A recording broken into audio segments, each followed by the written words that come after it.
ఏమిటంటే పుస్తకాలు చెప్పలేని పాఠం అంట, కోరుకుంటే చేరదంట, వద్దు అంటే వెళ్ళదంట.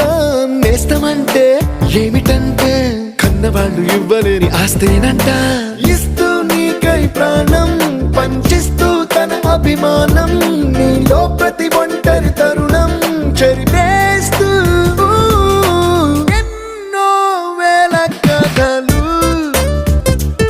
అరే ఇంకో కథ మొదలు. छोटी छोटी छोटी छोटी छोटी छोटी बातें, छोटी छोटी बातें बातें, मीठी मीठी मीठी मीठी मीठी मीठी यादें, मीठी मीठी यादें.